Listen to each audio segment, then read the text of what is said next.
Hello everyone, welcome to all of you Unacademy let's crack UPSC CSC Hindi. देखिए दोस्तों, आज हम बात करेंगे सिटीजनशिप यानी कि नागरिकता की, क्योंकि लास्ट ईयर 2019 में आपके काफ़ी सारी ऐसी चीज़ें हुई जहाँ पर नागरिकता संशोधन अधिनियम एक बहुत बड़ा मुद्दा बन गया।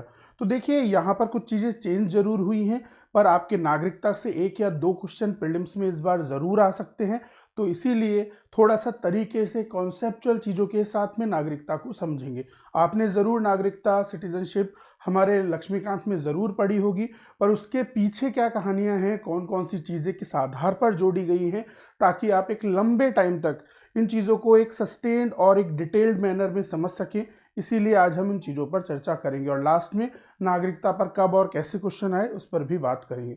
तो गाइज, आई एम एस के Sharma, I have 6+ years teaching experience. वैसे आप सभी मेरे बारे में थोड़ा जानते ही होंगे, क्योंकि काफ़ी सारी चीज़ें आपको पता है।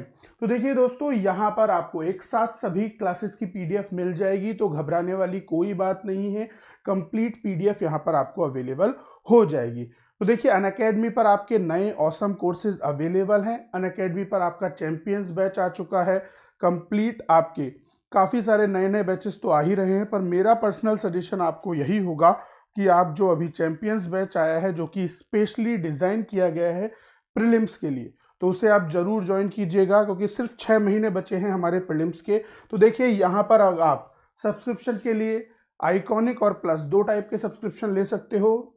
एस लाइव रेफरल कोड को अप्लाई करते हुए आप 44,550 में एक साल का प्लस सब्सक्रिप्शन ले सकते हो। ध्यान रखिएगा, एस लाइव रेफरल कोड को यूज करते ही आपको पूरी गाइडेंस मिलेगी, कंप्लीट एनालिसिस भी मिलेगा, और आपको कहां कहां किस तरीके से यूपीएससी आपके किन चीज़ों के थ्रू आपसे गलतियां करवा रहा है, उन चीज़ों को भी डिटेल में यहाँ बताया जाएगा, ताकि इस बार हिंदी मीडियम का रिजल्ट 100% अच्छा होना चाहिए।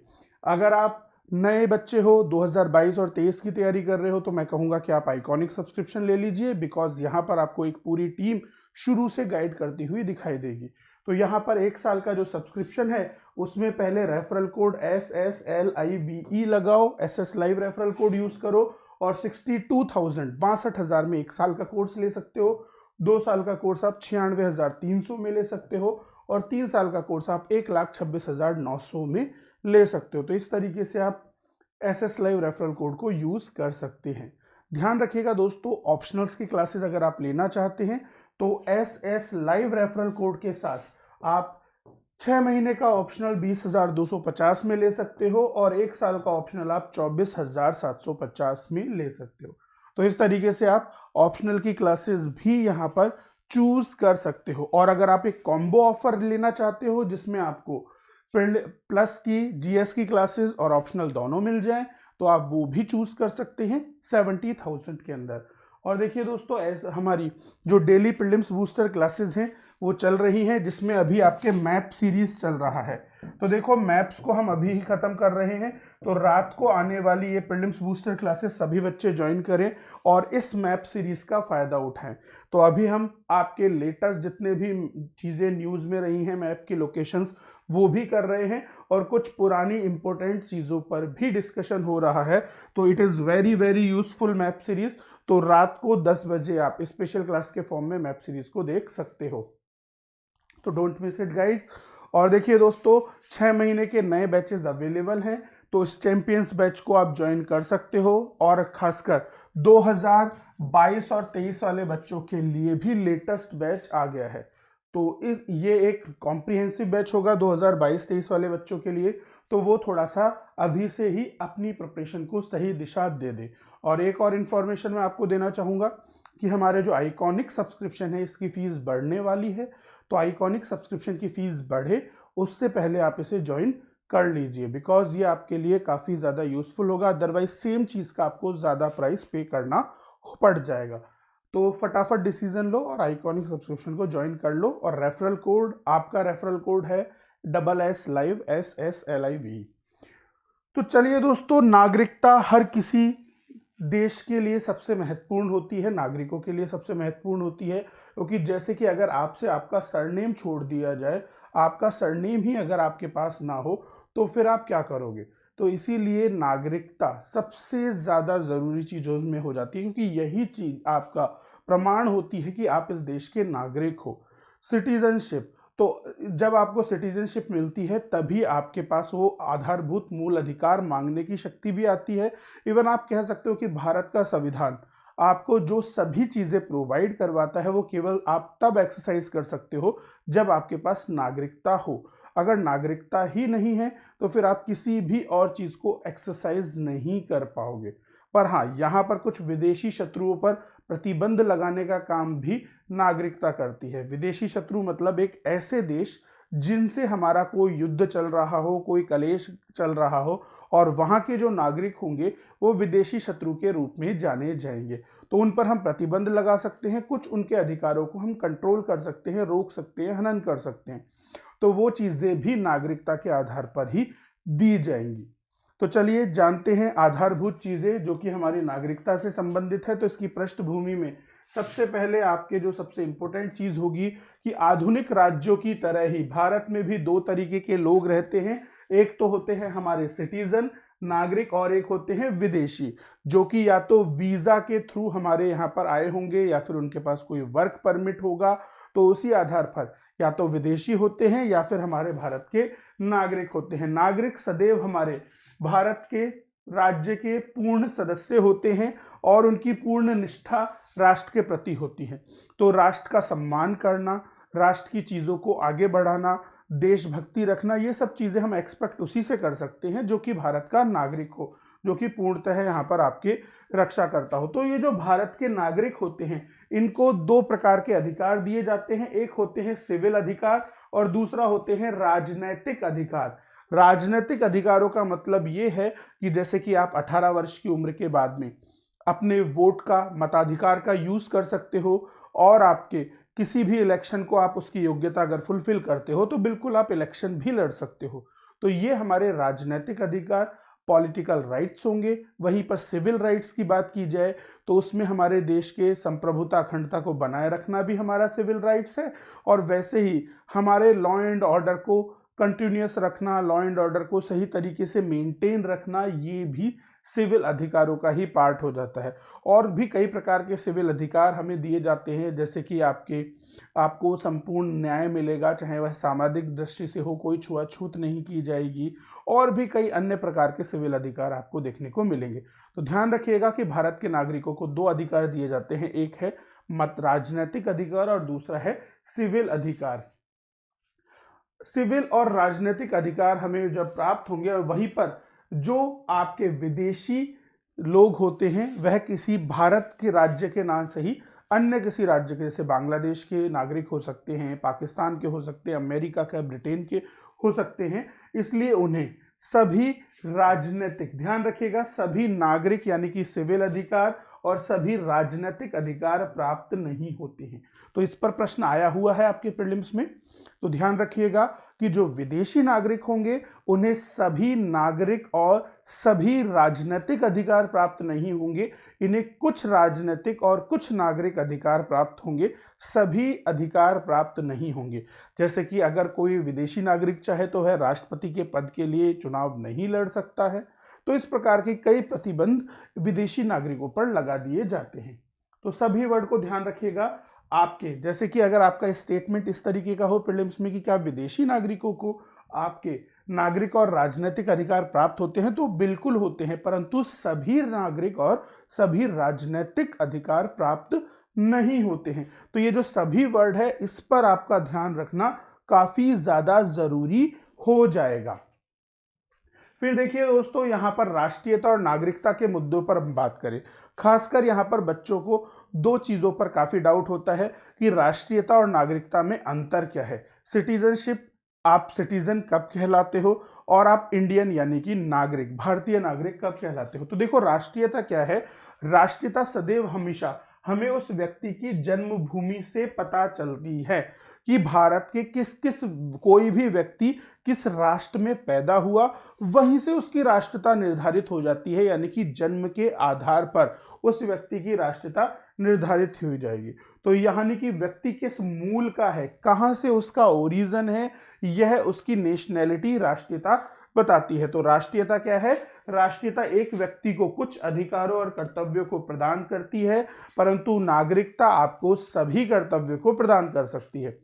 तो देखो क्या होता है कि राष्ट्रीयता का तो मतलब ये है कि जो व्यक्ति आपके या तो भारत से में ही जन्म लिया हो या फिर भारत में उसका कोई वंशज ने जन्म लिया हो, यानी कि वह मूल रूप से भारतीय हो, उसके वंश की कहीं ना कोई रूट जो है वो अगर भारत में होगी तो वो नेशनली आपके उसकी नेशनलिटी भारत हो जाएगी। पर हो सकता है कि कोई व्यक्ति ने भारत में जन्म लिया परंतु वो विदेश में रहने लग गया और उसने आपके किसी भी विदेश यानी कि अमेरिका की मान लीजिए नागरिकता ग्रहण कर ली, तो अब वो भारत का नागरिक तो नहीं है, वो अब अमेरिकी नागरिक हो गया, परंतु अभी भी वह राष्ट्रीय रूप से भारत का ही भारतीय है। तो नेशनलिटी सदैव जन्म के आधार पर या फिर मूल रूप से वह किस जगह से बिलोंग करता है उस पर निर्भर करती है, जबकि नागरिकता बदली जा सकती है, यह जन्म के आधार पर नहीं होती है।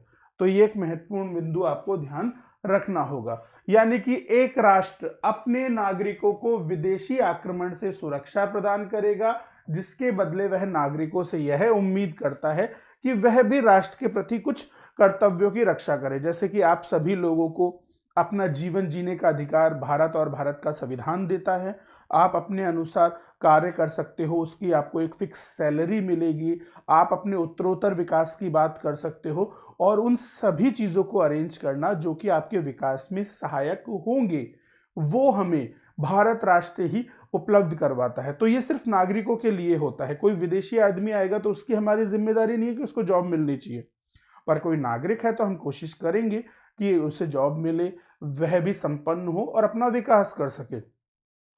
तो वहीं पर नागरिकता में जब ये सारी चीजें राष्ट्र आपको दे रहा है तो राष्ट्र का भी आपसे कर्तव्य होगा, राष्ट्र के प्रति भी आपका कर्तव्य होना चाहिए कि एटलीस्ट वो आप राष्ट्र की संप्रभुता और अखंडता को बनाए रखें।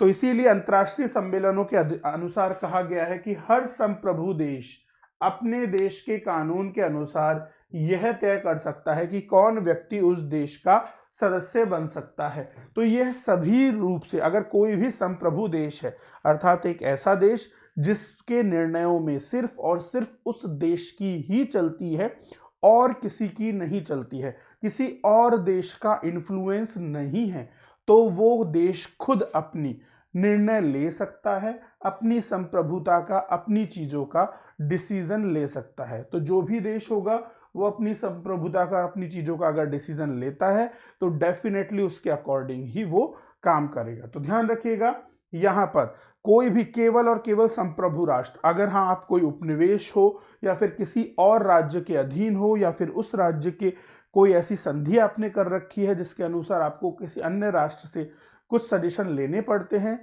तो फिर आप अपनी नागरिकता के नियमों को डिसाइड नहीं कर पाओगे। पर आप पूर्णतः संप्रभु और स्वतंत्र राष्ट्र हैं, तो अपनी चीजों को डिसाइड करना सिर्फ और सिर्फ आपके ही निर्णय होंगे।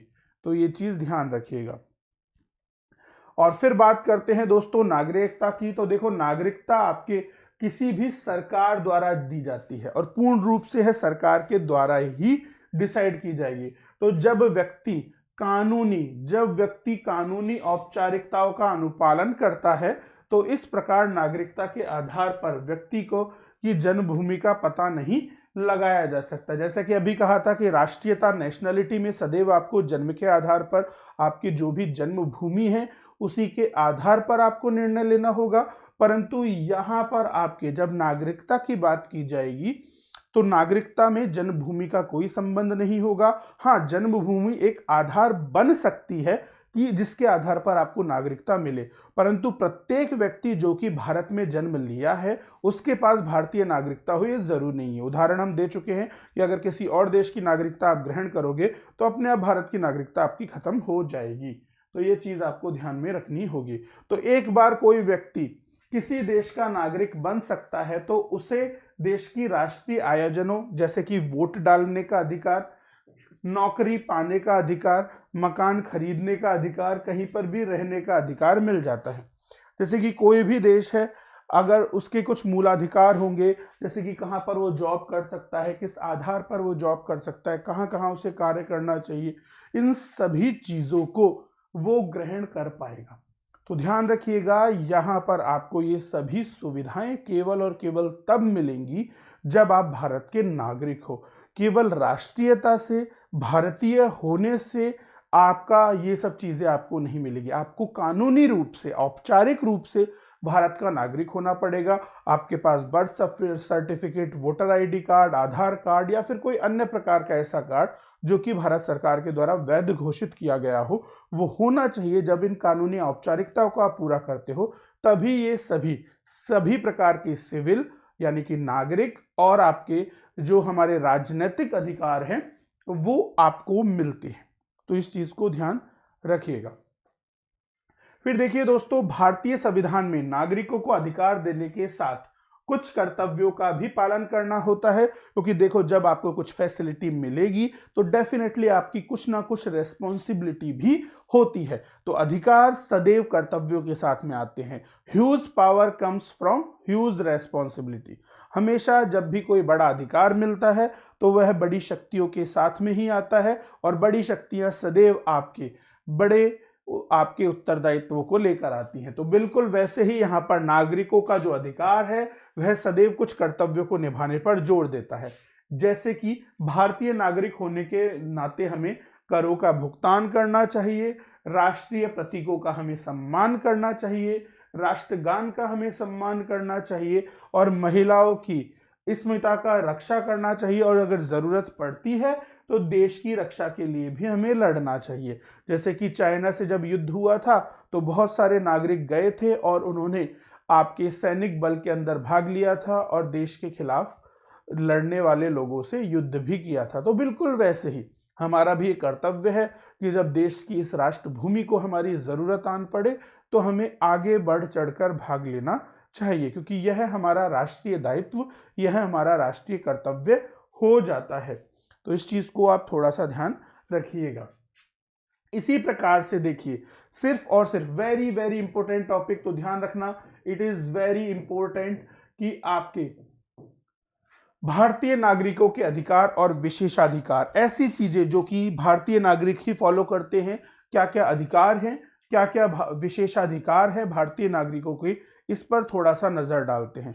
फर्स्ट ऑफ ऑल, हमारे जो भारतीय नागरिकों के विशेषाधिकार हैं वह हमें अनुच्छेद 15 में देखने को मिलते हैं। अनुच्छेद 15 जो कि भारतीय नागरिकों को दिया गया है, जो कि आपके वाक एवं अभिव्यक्ति की स्वतंत्रता से संबंधित है। यहाँ पर आपके कोई भी व्यक्ति धर्म, मूल वंश, जाति, लिंग या जन्म स्थान के आधार पर विभेद नहीं कर सकता। तो जो आपके मतभेद होते हैं, जो आपके खाई है, जो विभिन्न प्रकार के मतभेदों को जन्म देती है, तो इस तरीके के कोई भी मतभेद आपके यहाँ पर नहीं होंगे। तो धर्म, मूल वंश, जाति, लिंग और जन्म स्थान के आधार पर आप कोई भी विभेद नहीं कर सकते हो। तो इस चीज को ध्यान रखिएगा। वहीं पर आपके जो अनुच्छेद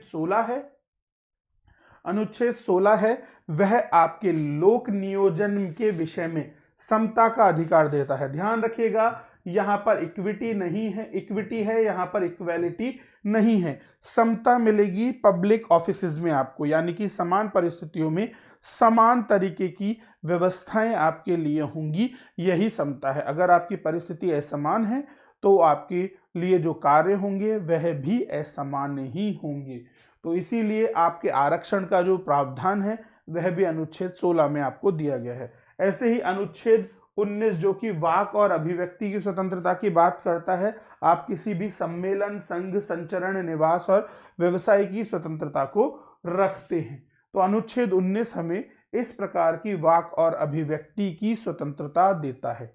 तो ये जो वाक और अभिव्यक्ति की स्वतंत्रता है, इस पर भी हमारा पूरा ध्यान होना चाहिए कि वाक और अभिव्यक्ति की स्वतंत्रता भी अति महत्वपूर्ण हो जाती है। तो ध्यान रखिएगा, अनुच्छेद 15, अनुच्छेद 16 और अनुच्छेद 19 हमारे भारतीय नागरिकों के अधिकार एवं विशेषाधिकारों में आते हैं। इसी प्रकार से आपके अनुच्छेद 29 और 30 भी हमारे भारतीय नागरिकों को ही दिए गए हैं कि ये जो राइट्स हैं article 29 and 30, it is for minorities. तो आपके संस्कृति एवं शिक्षा संबंधी अधिकार इसमें है, आपके जो कि अल्पसंख्यकों के जो रहन सहन है, जो खान पान है, उन सभी को समुचित रूप से संरक्षित रखने से संबंधित हैं। तो आपके अनुच्छेद 29, अनुच्छेद 29 और अनुच्छेद 30 यह भी भारतीय नागरिकों के अधिकार हो जाते हैं। इसी तरीके से आपके आर्टिकल 323 में आपके लोकसभा और राज्यसभा चुनाव में मतदान करने का अधिकार भी है, राइट टू वोट, ये भी भारतीय नागरिकों को है। कोई भी बांग्लादेशी, अमेरिकी आके हमारे देश में वोट नहीं कर सकता, सिर्फ और सिर्फ भारतीय नागरिक ही करेंगे। इसी तरीके से संसद और राज्य विधानमंडल की सदस्यता के लिए चुनाव लड़ने का भी अधिकार हमारे भारतीय नागरिकों का ही है। जब भी आपने देखा होगा तो एमपी बनना हो या एमएलए बनना हो, पहली आपकी जो कंडीशन है वो यही रहती है कि वह पहले भारतीय नागरिक होना चाहिए, और फिर उसके बाद हम आगे की टर्म्स एंड कंडीशन पर बात करते हुए नजर आते हैं। तो इसीलिए आपके संसद की और राज्य के विधानमंडल की जो सदस्यता है, इसके लिए भी चुनाव लड़ने का अधिकार सिर्फ भारतीय नागरिकों को ही दिया गया है। इसी तरीके से जो भी सार्वजनिक पद हैं, जैसे कि राष्ट्रपति, उपराष्ट्रपति, सुप्रीम कोर्ट और हाई कोर्ट के न्यायाधीश, राज्यों के राज्यपाल, गवर्नर, महान्यायवादी, अटॉर्नी जनरल ऑफ इंडिया और महाधिवक्ता, एडवोकेट जनरल ऑफ इंडिया, इनकी योग्यता रखने का अधिकार भी सिर्फ भारतीय नागरिकों को है। तो ध्यान रखिएगा, अनुच्छेद 15, 16, 19, 29 और 30, उनके अलावा सार्वजनिक पदों पर आपके आसीन होने के लिए भी भारतीय होना, आपके भारतीय नागरिक होना जरूरी है। और यहाँ पर चाहे मताधिकार देने का बात हो या फिर चुनाव लड़ने का, उसमें भी ये सब चीजें सिर्फ और सिर्फ हमारे भारतीय नागरिकों को ही प्रदान की जाती हैं। तो इसे आपको थोड़ा ध्यान रखना होगा। तो it should be remembered by you. फिर देखिए दोस्तों, आगे बात करते हैं नागरिकों को, हमारे भारतीयों के नागरिकों के प्रति कुछ कर्तव्य भी हैं। तो देखिए यहाँ पर आपके नागरिकों को भारत के प्रति कुछ कर्तव्यों का भी निर्वहन करना होता है, और यही कर्तव्य भारत के नागरिकों को सही मायने में भारत के नागरिक बनाते हैं, भारत के नागरिकों को आगे बढ़ने में मदद करते हैं। तो देखिए, अगर भारत में नागरिक जन्म से या प्राकृतिक रूप से राष्ट्रपति बनने की योग्यता रखते हैं, बाई बर्थ अगर भारत के कोई नागरिक हैं, तो केवल और केवल जो लोग बाई बर्थ भारत में जन्म लिए हैं, यानी कि नेचुरली, प्राकृतिक रूप से आपके भारतीय नागरिक हैं, तो बाई बर्थ और बाई नेचुरलाइजेशन यानी प्राकृतिक रूप से या फिर जन्म के आधार पर जो लोग भारतीय नागरिक हैं, वही राष्ट्रपति की चुनाव लड़ सकते हैं। अमेरिका में जबकि केवल और केवल जन्म के नागरिकों को ही राष्ट्रपति बनाया जा सकता है, बट हमारे यहाँ पर प्राकृतिक रूप से, नेचुरलाइजेशन के फॉर्म से भी जो भारतीय नागरिक बनता है, उससे भी अधिकार है राष्ट्रपति के चुनाव को लड़ने का। तो अभी हम देखेंगे कि बाई नेचुरलाइजेशन और बाई बर्थ में क्या अंतर है, खासकर नेचुरलाइजेशन से आप किस तरीके से नागरिक बन सकते हो, उसकी भी बात की जाएगी। बट सबसे पहले ध्यान रखिएगा कि अमेरिका के अंदर केवल वही व्यक्ति राष्ट्रपति बन सकता है जो कि जन्म से ही आपके अमेरिका का मूल निवासी हो, उसका जन्म अमेरिका में ही हुआ हो। जबकि भारत में ऐसा नहीं है, सिर्फ जन्म से नहीं, जन्म के साथ साथ प्राकृतिक रूप से भी अगर कोई भारतीय नागरिक बनता है तो वह भी राष्ट्रपति बनने के लिए योग्य हो जाता है।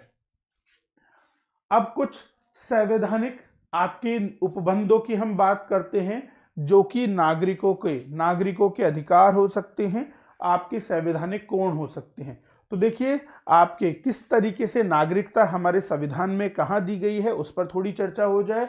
तो हमारे संविधान के भाग 2, संविधान के भाग 2 में अनुच्छेद 15 से लेकर अनुच्छेद 11 तक आपके नागरिकता की, सिटीजनशिप की चर्चा की गई है। और इसके अनुसार हमारे भारत में 4 श्रेणियों के अंदर नागरिकता दी जाती है। There are 4 types of citizens in India. संविधान के अनुसार 4 श्रेणियों में भारत की नागरिकता को विभक्त किया गया है, जिसमें से पहली श्रेणी हमारे पास में है आपके वह व्यक्ति जो कि भारत का मूल निवासी हो। तो यानी कि जो कि आपके मूल निवासी हो, हमेशा भारत के कहीं ना कहीं उसका जो ओरिजिन है, उसका जो वंश है, वो भारत में कभी निवास करता हो। तो यहाँ पर 3 शर्तें इंपॉर्टेंट, कौन कौन सी शर्तें हैं नागरिकता के लिए, इसे ध्यान रखिएगा, वेरी वेरी इंपॉर्टेंट।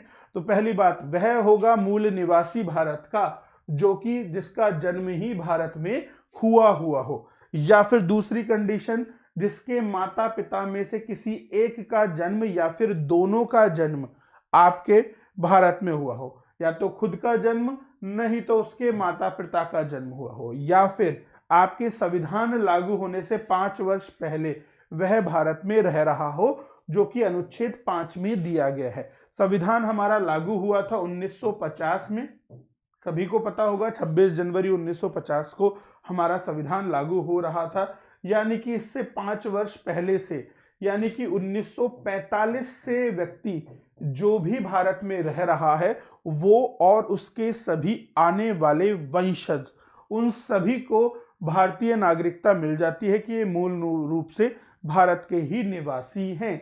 तो ये हमारे 3 कंडीशन, या तो खुद जन्म लिया हो, या उसके माता पिता में से कोई एक या दोनों भारतीय हो, या फिर आपके वह संविधान लागू होने से 5 वर्ष पहले भारत में रह रहा हो। वहीं दूसरी श्रेणी बात करती है उन व्यक्तियों की जो कि भारत में पाकिस्तान से आए हैं। पाकिस्तान से जो भारत में आए हैं, ये दूसरे उन लोगों की बात करती है जिन्हें सिटीजनशिप मिली है। क्योंकि क्या हुआ था कि जब आपके भारत पाकिस्तान का विभाजन हुआ तो बहुत सारे भारतीय हिंदू थे जो कि आपके पाकिस्तान से भारत में आते हैं, और बहुत सारे मुस्लिम ऐसे थे जो कि पाकिस्तान जाना चाहते थे। तो दोनों लोग, कुछ लोग आ रहे थे, कुछ लोग जा रहे थे। माना कि हमारे यहाँ पर कुछ लोग रुकना चाहते थे तो मुस्लिम समुदाय भी काफी रुका, और ऐसे ही आपके जो पंजाब प्रांत है पाकिस्तान का, उसमें भी कुछ हिंदुओं ने अपना आपका रहन सहन और निवास स्थान चूज कर लिया। तो देखिए यहाँ पर जो आपके पाकिस्तान से भारत आए थे लोग, उन लोगों को भी नागरिकता दी गई। तो यानी कि वह एक व्यक्ति जो पाकिस्तान से भारत में आया हो और यदि उसके माता पिता दादा दादी अविभाजित भारत में पैदा हुए हैं तो उन्हें 2 कंडीशंस के आधार पर नागरिकता मिली। जो भी पाकिस्तान में रहते थे पहले, अविभाजित भारत जब था तो उसमें से पाकिस्तान प्रांतों में जो रहा करते थे वो जब भारत आते हैं तो उनमें से 2 कंडीशन आपको फॉलो करनी होगी। ऐसे लोग जो कि 19 जुलाई 1948 से पहले भारत में आ गए हैं उन्हें नागरिकता मिल गई, या फिर 19 जुलाई 1948 को या उसके बाद जो भारत में आए हैं वह भी भारत के नागरिक के रूप में पंजीकृत हों। तो 2 कंडीशंस यहां पर आपके दी गई कि क्योंकि देखो 1 साल बहुत होता है। माना 15 अगस्त 1947 को भारत आपके आज़ाद हो गया, फिर भी 1 साल आपके हमें बहुत सारे दुख दर्द झेलने पड़े, भारत के कई लोगों को झेलने पड़े, और दिल्ली के अंदर आपके काफ़ी सारे रिफ्यूजीज और ये सारे लोग आपके आ जाते हैं। तो इसीलिए 19 जुलाई 1948 से पूर्व लोग यहाँ पर आ गए हों, या फिर आपके यहाँ पर ध्यान रखिएगा, या फिर वो लोग जो कि 19 जुलाई 1948 को एग्जैक्ट उस दिन को या फिर उसके बाद भारत में आए हैं, उन्होंने माइग्रेशन किया है, प्रवासन किया है, पर आते ही उन्होंने भारत में पंजीकरण किया हो और पंजीकरण के 6 महीने बाद तक, 6 मंथ बाद तक वो भारत में रह रहे हों, तो ऐसे लोगों को आपके यहाँ पर दूसरी श्रेणी में इंक्लूड किया गया। तो ध्यान रखिएगा, ऐसे लोग जो आपके पाकिस्तान से भारत में आए हैं या तो 19 जुलाई 1948 तक आ चुके हैं, और अगर 19 जुलाई 1948 को या फिर 19 जुलाई 1948 के बाद भी आते हैं तो उन्हें पहले पंजीकरण करवाना होगा और फिर 6 माह तक आपके यहाँ पर हमें रहना पड़ेगा। उसके बाद आए, 6 महीने रहे, पंजीकरण करवाया, तो फिर वो भारत के नागरिक बन गए। तीसरी श्रेणी में वो लोग आते हैं जो कि 1 मार्च 1947 के बाद भारत से पाकिस्तान को चले गए, लेकिन कुछ दिनों बाद वो फिर भारत में लौट कर आए, तो भी वो भारत के नागरिक बन सकते हैं। सोच के देखो, कई लोगों को लगा कि हमें तो पाकिस्तान में रहना चाहिए, वो लोग चले जाते हैं आपके, ठीक है, चलिए वो आपके चले गए, पाकिस्तान में चले गए, मार्च से लेकर अगस्त तक गए, पर फिर उन्हें ऐसा लगा कि नहीं पाकिस्तान में हमें आज भी आपके एक्सेप्ट नहीं किया जा रहा, हमें काफिर कहा जा रहा है। क्योंकि कई मुस्लिम लोगों के साथ क्या हुआ था कि जो भी लोग भारत से पाकिस्तान में जाते हैं रहने के लिए, उनके साथ में भेदभाव किया जाता है और उन्हें काफिर कहकर बुलाया जाता है। काफिर का मतलब ये होता है कि जो शत्रु से जाकर मिल गया हो, गद्दार हो और फिर जरूरत पड़ने पर वापस आया है। तो कई लोगों को इस तरीके के अपमानजनक शब्द पसंद नहीं थे, तो उन्होंने क्या किया, वापस भारत लौटने का निर्णय किया और भारत ने उसे खुले हाथों से अपनाया, खुले हृदय से लगाया। तो यहाँ पर जो लोग 1 मार्च 1947 के बाद में पाकिस्तान गए, फिर वापस लौट कर आ जाते हैं और उन्हें भी भारतीय नागरिकता मिली, पर उन्हें क्या करना पड़ेगा, भारतीय नागरिकता लेने के लिए पहले भारत आना होगा, उसके बाद में भारत में 6 महीने रहना होगा और फिर वो अपनी नागरिकता को रजिस्टर कर सकते हैं। तो उन्हें पंजीकरण प्रार्थना पत्र के बाद में 6 माह तक रहना होगा। अगर वो लगातार 6 महीने तक रहते हैं और भारत में रहना स्वीकार करते हैं तो फिर उन्हें भारतीय नागरिकता दे दी जाएगी। तो इस तरीके से आपके तीसरी श्रेणी में कई लोगों को भारतीय नागरिकता मिलती है। फिर वही बात आती है चौथी श्रेणी की। चौथी श्रेणी के नागरिक ऐसे नागरिक होते हैं, एक व्यक्ति जिसके माता पिता या दादा दादी अविभाजित भारत में पैदा हुए हैं, जिसके माता पिता या दादा दादी अविभाजित भारत में पैदा हुए हैं, लेकिन वह भारत के बाहर रह रहा हो, यानी कि NRI हो, नॉन रेजिडेंट इंडियन हो, फिर भी वह भारत का नागरिक बन सकता है यदि उसने भारत के नागरिक के रूप में पंजीकरण करवा रखा हो, या तो वो डिप्लोमेट हो, कूटनीतिज्ञ तरीके से, या फिर पार्षदीय प्रतिनिधि के रूप में आवेदन दे रखा हो। जो हमारे भारत सरकार की अलग अलग एम्बेसियां होती हैं, राजभवन होते हैं, जैसे कि वियना एम्बेसी है, हर राज्य में हमारे कुछ राजदूत होते हैं, कुछ एम्बेसी होते हैं, उनके थ्रू हम क्या कर सकते हैं, रजिस्ट्रेशन करवा सकते हैं कि ये भारतीय नागरिक है, परंतु अभी हम वहां पर विदेशों में रह रहे हैं। तो इस तरीके से हम भारतीय नागरिक बन सकते हैं। तो भारत के रूप में उसे कूटनीतिज्ञ तरीके से, डिप्लोमेसी से, एम्बेसी के थ्रू या फिर पार्षदीय प्रतिनिधि के रूप में आवेदन देना होगा, फिर आप यहाँ पर भारतीय नागरिक बन सकते हैं। तो ध्यान रखिएगा, ये केवल व्यवस्था उन लोगों के लिए है जो कि NRI है, नॉन रेजिडेंशियल इंडियंस है, यानी कि ऐसे भारतीय जो कि भारत में नहीं रह रहे हैं, तो उनके लिए ये सारी चीजें आपके प्रोवाइड की गई हैं। तो वह व्यक्ति भारत का नागरिक नहीं होगा या भारत का नागरिक नहीं माना जाएगा जो स्वेच्छा से किसी अन्य देश की नागरिकता ग्रहण कर ले। हाँ, अगर आपके ऐसा कोई व्यक्ति है जो कि भारत में नहीं रह रहा था, उसने आवेदन किया, बट फिर बाद में वो खुद ही अपनी किसी और देश की नागरिकता को ग्रहण कर लेता, तो जैसे ही कि कोई भी व्यक्ति दूसरे देश की नागरिकता को ग्रहण करता है, उसकी भारतीय नागरिकता खत्म हो जाती है। तो इसीलिए आपके उस व्यक्ति की भारतीय नागरिकता खत्म हो जाएगी। तो इस चीज को ध्यान रखना, वह व्यक्ति भारत का नागरिक नहीं होगा जो स्वेच्छा से दूसरे देश की नागरिकता को स्वीकार कर लेता है। तो इस चीज को ध्यान रखिएगा। तो यहां पर भारत की नागरिकता वह ग्रहण नहीं कर पाएगा। तो कुल मिलाकर कह सकते हैं कि भारत के अंदर आप नागरिक 4 प्रकार के नागरिक हो, एक जो भारत का मूल निवासी हो, एक जो पाकिस्तान से आया हो, एक जो पाकिस्तान चला गया हो लेकिन बाद में फिर लौट आया हो, और एक भारतीय मूल का व्यक्ति जो कि भारतीय है बट वो भारत से बाहर रह रहा है। तो इन चारों प्रकार की नागरिकताओं को आप ध्यान रखिएगा, it is very very important. तो चलिए अब एक अधिनियम जो कि लास्ट ईयर बहुत ज्यादा न्यूज में रहा, उस पर थोड़ी सी चर्चा करते हैं। भारतीय नागरिकता अधिनियम 1955।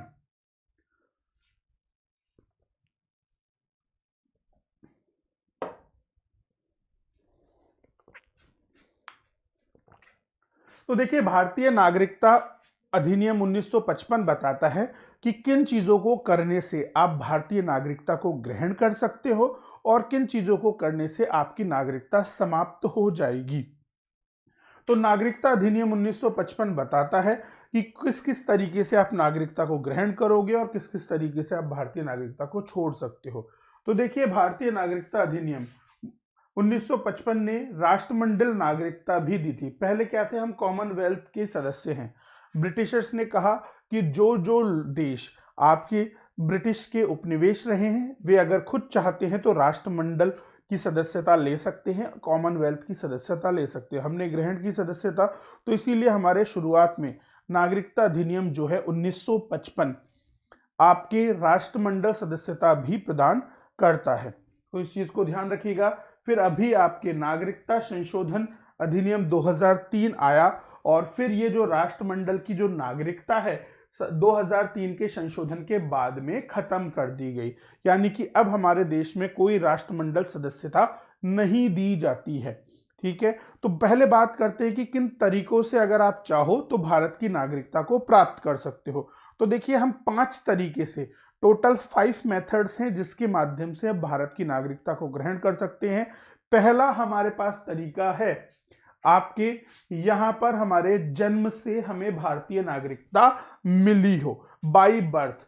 तो देखो, इसमें कहा गया है जब हमारा संविधान लागू हुआ था, यानी कि 26 जनवरी 1950 को या उसके बाद, परंतु 1 जुलाई 1947 से पूर्व जन्मा व्यक्ति अपने माता पिता के जन्म की राष्ट्रीयता के बावजूद भारत का नागरिक होगा। तो जो भी व्यक्ति है जो कि 1 जुलाई 1947 से पहले जन्म ले लिया है और आपकी, तो फिर वो आपके भारत का नागरिक होगा। तो इस चीज को ध्यान रखिएगा, कोई भी व्यक्ति जो है वह आपके भारत का नागरिक होगा, है ना।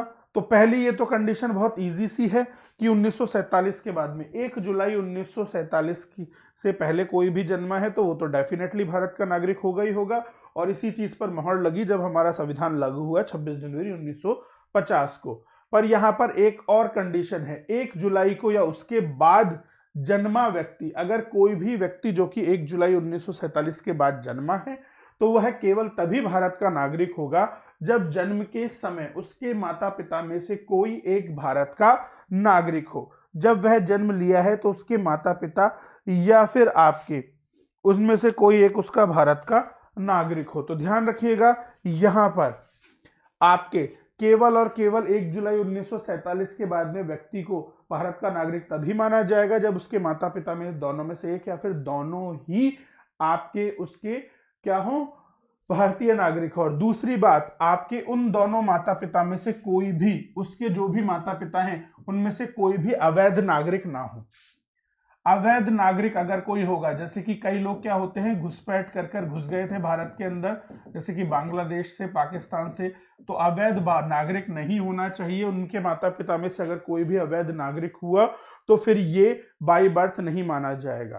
ठीक है, बट हमारे जो कुछ राजदूत होते हैं, हमारे जो राजदूत हैं, न्यायिक अधिकारी हैं, उनको ये सहूलियत दी गई है कि वो भारत में नहीं भी रह रहे हैं तो भी उनके बच्चे क्या होंगे, रजिस्टर्ड हो जाएंगे, एज ए नागरिक रजिस्टर्ड हो जाएंगे। फिर वहीं पर दूसरा कंडीशन है हमारे बाई क्लेन। बाई क्लेन यानी कि हमारे पास जो वंश है, वंश के आधार पर नागरिकता देना। तो कोई भी व्यक्ति जिसका जन्म आपके 26 जनवरी या उसके बाद हुआ हो लेकिन 10 दिसंबर 1992 से पहले वह भारत के बाहर हुआ है, तो कोई भी व्यक्ति जिसका जन्म 26 जनवरी 1950 के बाद में और आपके 10 दिसंबर 1992 से पहले भारत के बाहर हुआ है, और तो वह वंश के आधार पर भारत का नागरिक बन सकता है यदि उसके जन्म के समय उसका पिता, ध्यान रखिएगा, सिर्फ उसका पिता भारत का नागरिक हो। तो यानी कि कोई भी व्यक्ति जो कि 1950 से 1992 के बीच में जन्म लिया है पर वो आपके भारत के अंदर नहीं रह रहा है, उसका जन्म भारत से बाहर कहीं हुआ है, पर उसका जो वंश है यानी कि उसकी जो पिता वाली जो लाइन है वो आपके भारतीय है, तो फिर वो आपके डेफिनेटली भारतीय नागरिक बन जाएगा। ऐसे ही आपके 10 दिसंबर 1992 को या उसके बाद अगर किसी व्यक्ति का जन्म भारत से बाहर हुआ है तो वह तभी भारत का आपके नागरिक बन सकता है जब उसके माता पिता उन दोनों में से कोई एक भारत का नागरिक हो। क्योंकि देखिए, हमारे यहाँ सिस्टम थोड़े अलग थे, तो 1950 से 1992 में तो सिर्फ पिता ही भारत का नागरिक होना चाहिए, तभी वो आपके भारतीय कहलाएगा। बट 1992 के बाद में कोई भी व्यक्ति भारत से बाहर जन्म लिया है, बट उसका ओरिजिन क्या है, आपके माता या पिता दोनों में से कोई एक या फिर दोनों भारतीय होंगे तो भी वह भारतीय नागरिक बन जाएगा। बट आपको अगर विदेशों में कहीं जन्म हुआ है तो किसी भी आसपास की एम्बेसी में जाकर इस चीज को रजिस्टर करवाना होगा, आवेदन देना होगा, फिर ये चीजें इजीली बाय बर्थ सर्टिफिकेट आपके अवेलेबल हो जाएंगी। फिर ऐसे ही दोस्तों आपके एक और क्लॉज आता है कि 3 दिसंबर 2004 के बाद कोई भी व्यक्ति जब भारत से बाहर जन्म लेता है तो वंश के आधार पर वह भारत का नागरिक तब नहीं बन सकता है यदि उसके जन्म के 1 वर्ष के भीतर भारतीय कॉन्सुलेट में उसका जन्म का पंजीकरण नहीं किया हो या फिर केंद्र सरकार की सहमति से उक्त अवधि के बाद में पंजीकरण ना हो। तो सिंपल सी बात है, कोई भी व्यक्ति, बेशक उसके मम्मी पापा या उनमें से कोई एक या फिर दोनों भारतीय नागरिक हो, वो अभी विदेश में रह रहे हैं, तो उसके बच्चे को आपके केवल और केवल आपके भारतीय नागरिकता तब मिलेगी जब वो जन्म तो लिया है, पर जन्म लेने के 1 साल के अंदर अंदर आसपास की किसी भी एम्बेसी में जाकर अपने बच्चे का बर्थ सर्टिफिकेट बनवाकर इंडियन सिटीजनशिप को रजिस्टर करवा ले। अगर वो रजिस्टर नहीं करवाता है तो फिर उसे भारतीय नागरिकता नहीं मिलेगी। तो विद इन 1 ईयर आपको रजिस्ट्रेशन यहां पर करवाना पड़ेगा, या फिर आपके केंद्र सरकार इस अवधि को बढ़ा या घटा भी सकती है। तो ये चीज हमारे यहां पर इस क्लॉज में आ जाती है। फिर देखिए, तीसरे तरीके से आप यहां पर जो नागरिकता का अर्जन करते हो वो है बाय रजिस्ट्रेशन, बाय पंजीकरण के द्वारा। तो कोई भी व्यक्ति चाहे तो भारतीय नागरिकता लेने के लिए आवेदन कर सकता है, रजिस्ट्रेशन कर सकता है, परंतु ध्यान रखिएगा वो अवैध प्रवासी नहीं होना चाहिए। जैसे कि कई लोग 1971 के अंदर बांग्लादेश से एज ए रिफ्यूजी आ जाते हैं और हमारे यहाँ पर अवैध रहने लग जाते हैं। जैसे कि आपने अभी एनआरसी का इशू सुना होगा असम के अंदर, और भी बहुत सारे वेस्ट बंगाल में ऐसे काफ़ी सारे ऐसे इशू हैं, उड़ीसा में आपको काफ़ी सारी ऐसी चीज़ें देखने को मिलेंगी। तो वो बस आपके अवैध नागरिक नहीं होना चाहिए। तो अगर नहीं होगा अवैध नागरिक तो वह निम्न श्रेणियों के आधार पर भारतीय नागरिकता के लिए रजिस्ट्रेशन करवा सकता है। पहला रीजन कि वह भारतीय मूल का व्यक्ति हो जो नागरिकता का आवेदन देने से ठीक 7 वर्ष पूर्व भारत में रह रहा हो, यानी कि ऐसा कोई भी व्यक्ति जिसके कभी दादा परदादा या फिर उससे भी पहले कोई व्यक्ति आपके भारतीय मूल का हो और अब वो भारतीय नागरिकता लेना चाहता है, पर जब भी वो भारतीय नागरिकता के लिए पंजीकरण करेगा तो उससे जस्ट 7 साल पहले उसे लगा आपके भारत में रहना पड़ेगा। तो 7 साल पहले उसे भारत में रहेगा, जब वो 7 साल के लिए भारत में रहने लग जाएगा तो 7 साल बाद वो यहाँ पर रजिस्ट्रेशन कर सकता है। ऐसे ही भारतीय मूल का वह व्यक्ति जो कि अविभाजित भारत के बाहर या किसी अन्य देश के अन्यत्र रह रहा हो, कोई भी ऐसा व्यक्ति जो भारतीय मूल का है जो कि आपके अविभाजित भारत, जब भारत पाकिस्तान अलग नहीं हुआ था तो उस टाइम पर भारत में रह रहा हो या फिर अन्यत्र कहीं पर रह रहा हो, तो भी उसे यहाँ पर पंजीकरण करने का मौका मिलेगा। ऐसे ही वह व्यक्ति जो भारतीय नागरिक से विवाह किया हो और वह पंजीकरण के लिए प्रार्थना पत्र देने से पूर्व 7 वर्ष से भारत में रह रहा हो। तो कोई भी ऐसा व्यक्ति जो कि भारत की लड़की या फिर भारत के लड़के से विवाह करता है और 7 साल तक भारत में रहता है, तो फिर वह भारत के नागरिकता प्रदान उसे हो सकती है पंजीकरण के द्वारा। और ऐसे ही भारत के नागरिक के नाबालिग बच्चों को भी बाय रजिस्ट्रेशन, कोई भी माइनर यानी कि 18 साल से उम्र का कोई भी बच्चा जो कि किसी भारत के नागरिक की ही संतान है, तो वह भी बाय रजिस्ट्रेशन भारत की नागरिकता प्राप्त कर सकता है। ऐसे ही कोई व्यक्ति जो पूरी आयु तथा क्षमता का हो तथा उसके माता पिता भारत के नागरिक के रूप में पंजीकृत हो, वो भी बाय रजिस्ट्रेशन आपके यहाँ पर भारतीय नागरिक बन सकता है। कोई भी व्यक्ति जो कि 18 साल से ज्यादा का उम्र का हो तो वो खुद अप्लाई कर सकता है और भारत का नागरिक बन सकता है। ऐसे ही कोई व्यक्ति जो आपके जिसके माता पिता स्वतंत्र भारत के नागरिक के रूप में पंजीकृत हो तो वह भी यहाँ पर आपके अप्लाई कर सकता है। तो दोनों बाय रजिस्ट्रेशन हो सकते हैं। तो दोस्तों ध्यान रखिएगा, this is all for today. तो आप हम आगे सेशंस में नागरिकता के और महत्वपूर्ण मुद्दों की बात करेंगे, जैसे कि आपके 3 आधारों पर तो हमने देख ही लिया है कि कैसे नागरिकता मिलती है, बाकी की चीज़ों की बात आप कल के सेशन में की जाएगी।